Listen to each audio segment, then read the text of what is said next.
Hello दोस्तों, तो आज हम लोग पढ़ने वाले क्लास 12 का पॉलिटिकल साइंस का मोस्ट इम्पोर्टेंट क्वेश्चन जो टर्म 1 एग्जाम के लिए VVI है और न्यू पैटर्न के अनुसार सभी प्रकार के क्वेश्चन अवेलेबल है।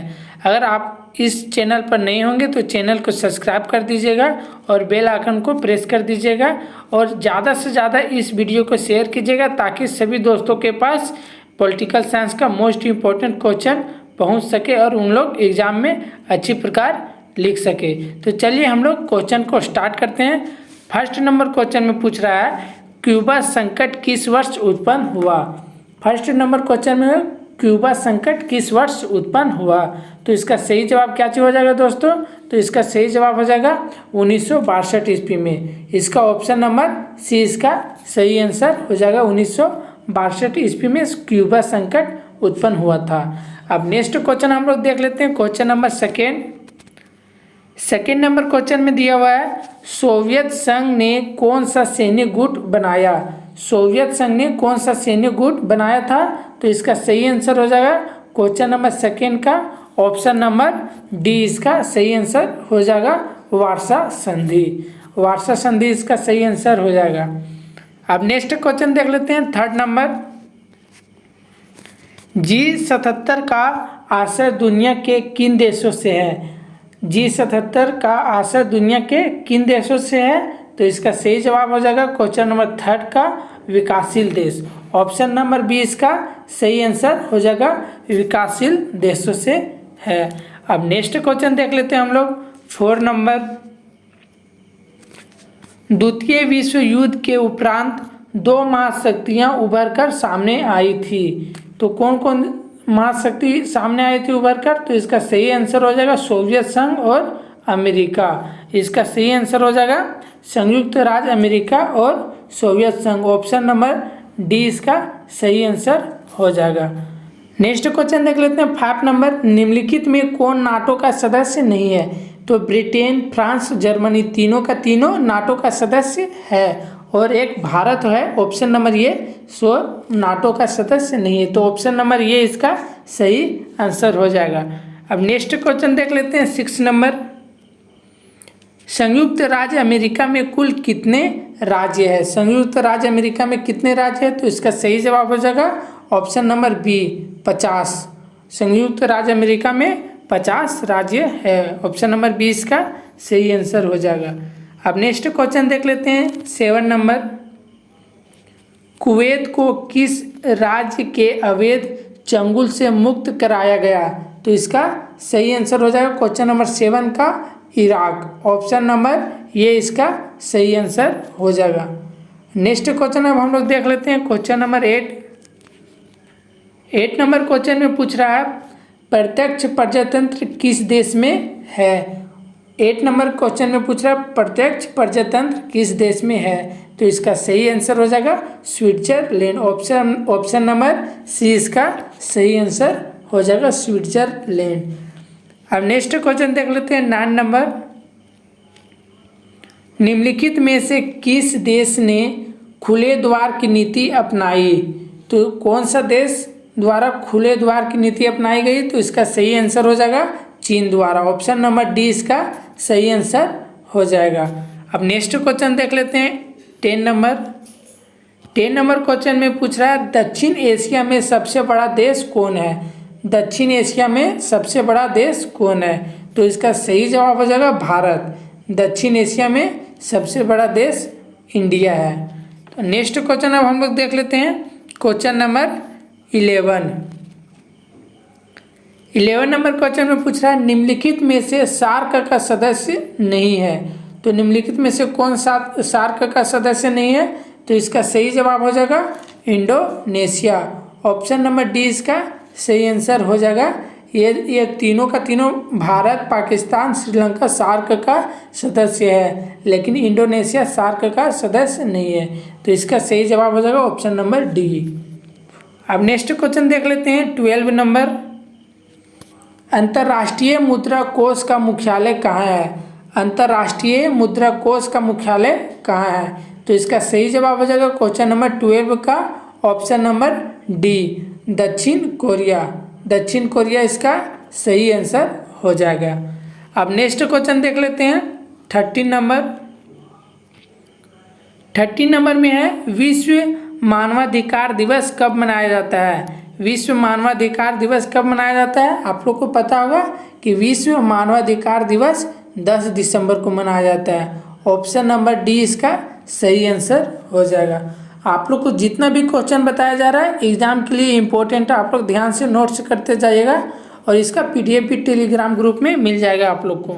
नेक्स्ट क्वेश्चन देख लेते हैं, क्वेश्चन नंबर 14 नंबर क्वेश्चन में पूछ रहा है गिरमिटिया किसे कहा जाता है। तो गिरमिटिया किसे कहा जाता है, तो इसका सही जवाब हो जाएगा ऑप्शन नंबर ए, अनुबंधित मजदूर को गिरमिटिया कहा जाता है। ऑप्शन नंबर ए इसका सही जवाब हो जाएगा।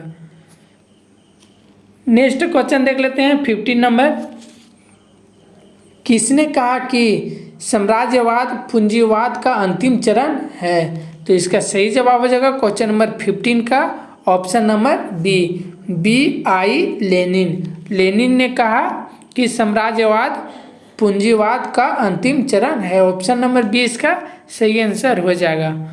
नेक्स्ट क्वेश्चन देख लेते हैं, क्वेश्चन नंबर 16, सर्वोच्च न्यायालय के न्यायाधीश की नियुक्ति कौन करता है। तो इसका सही जवाब हो जाएगा सर्वोच्च न्यायालय के न्यायाधीश की नियुक्ति राष्ट्रपति करता है। ऑप्शन नंबर सी इसका सही आंसर हो जाएगा राष्ट्रपति।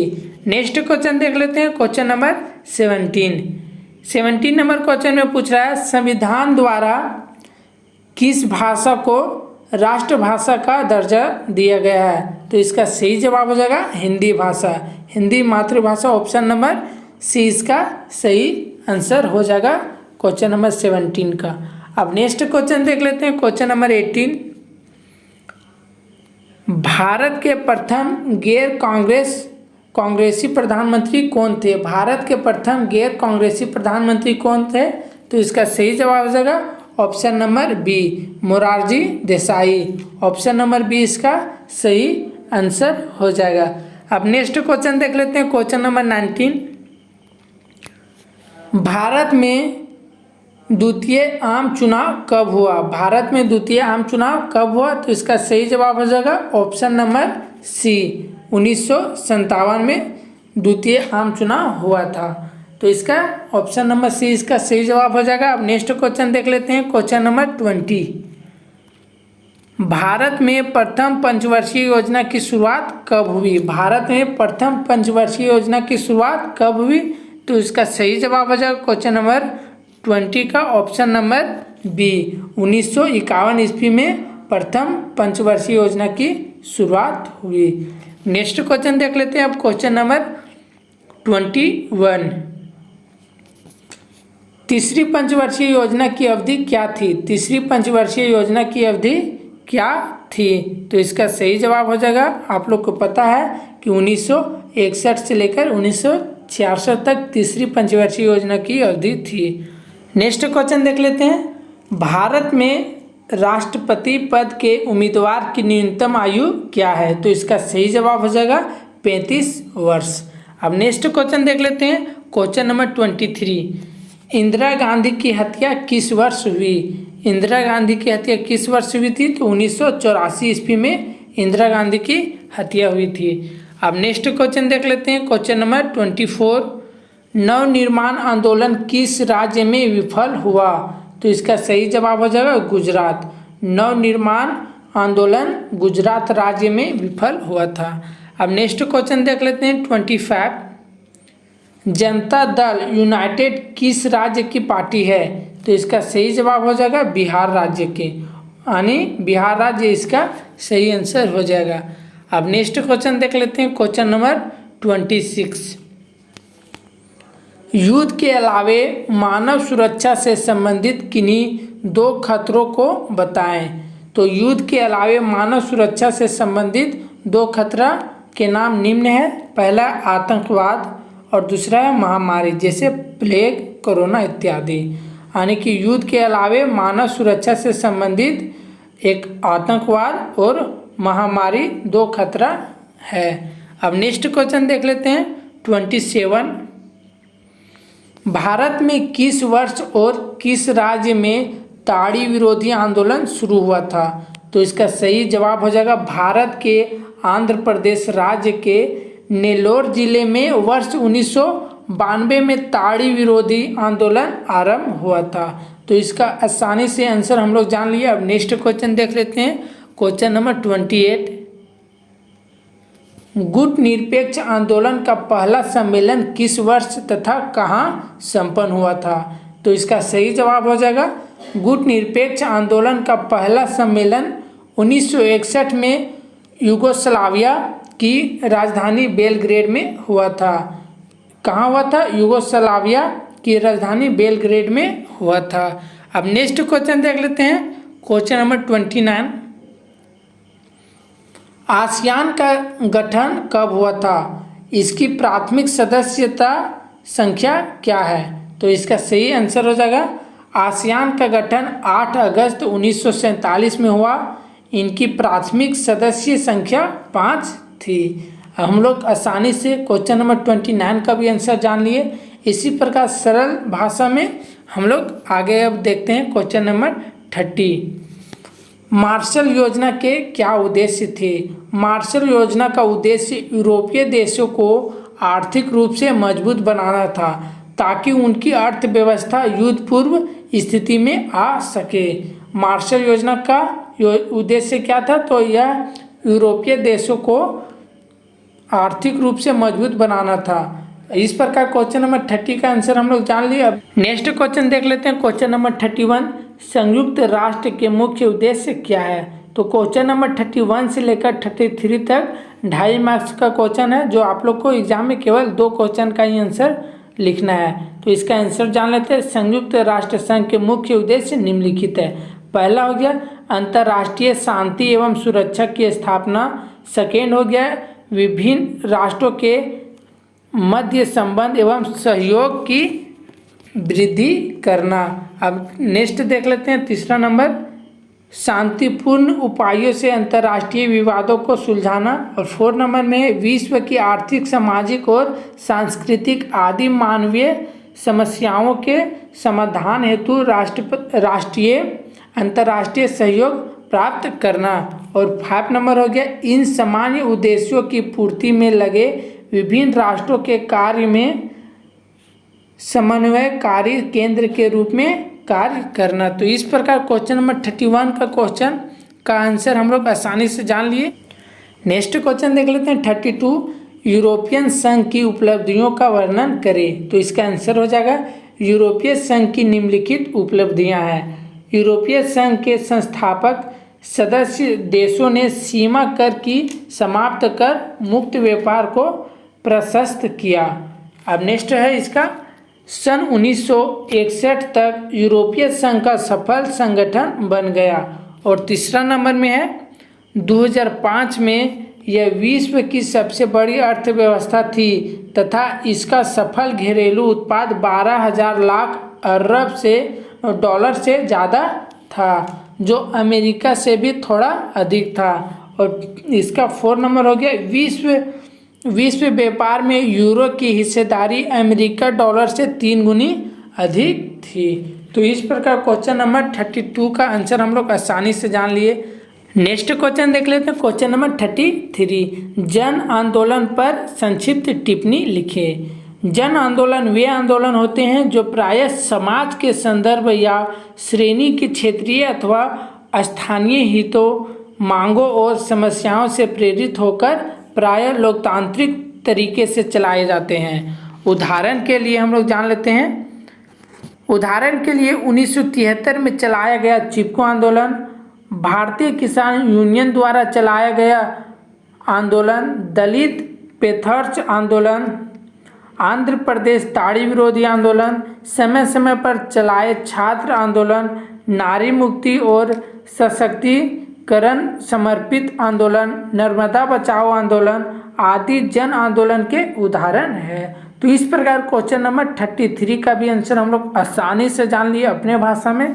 अब नेक्स्ट क्वेश्चन देख लेते हैं। आप लोग एग्जाम में इस प्रकार लिख दीजिएगा तो फुल में फुल नंबर मिल जाएगा। अब 34 देख लेते हैं। 34 और 35 दोनों 5 मार्क्स का क्वेश्चन है, जिसमें से केवल एग्जाम में एक क्वेश्चन का ही आंसर आप लोग को देना होगा। अब नेक्स्ट क्वेश्चन देख लेते हैं 34। गुट निरपेक्ष आंदोलन क्या समझते हैं, गुट निरपेक्ष आंदोलन से क्या समझते हैं, इसकी प्रमुख विशेषताएं क्या है। तो इसका आंसर जान लेते हैं। द्वितीय विश्व युद्ध के बाद शीत युद्ध ने विश्व को दो प्रतिद्वंदी गुटों में बांट दिया। विश्व दो ध्रुवीय हो गया और तनाव बढ़ रहा था। इस चुनौतीपूर्ण स्थिति के संदर्भ में गुट निरपेक्ष ने एशिया और अफ्रीका और लातिनी अमेरिका के नव स्वतंत्र देशों को एक तीसरा विकल्प दिया। यह विकल्प था दोनों महाशक्तियों के गुटों से अलग रहने का। अब नेक्स्ट इसका देख लेते हैं सेकेंड।